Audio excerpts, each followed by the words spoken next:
first real experience of God was in a forest. I don't know how old I was, but it was the sun, the light, and suddenly I was transported into the presence of God.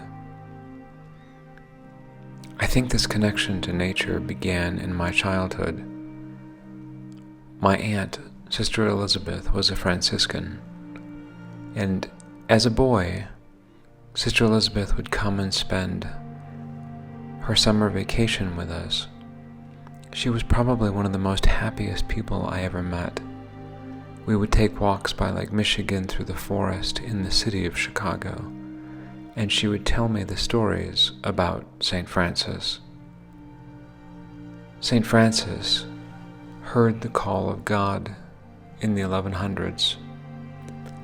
He felt called to rebuild God's church.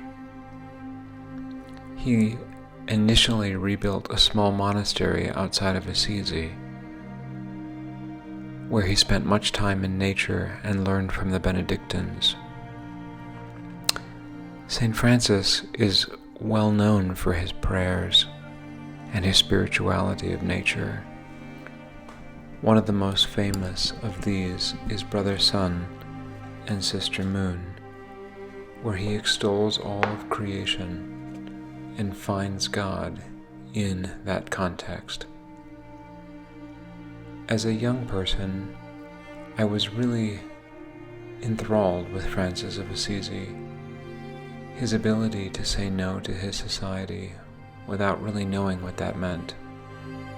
And as he found God in nature, as I got older, it also helped me understand the Old Testament and the Scriptures, the ideas of the garden, the idea of the tree of knowledge, of goodness, where it all began.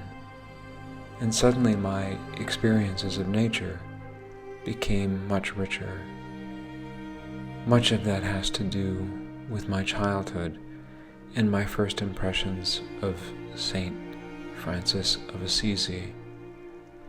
As an adult, I've had the good fortune of being able to go to Assisi many times and spend time in the buildings and the places where he grew up. His legacy through my aunt and through his spirituality has made a deep impression, so that now whenever I walk through a forest, it's never just a forest. It's always an invitation and the formation to find God in all things.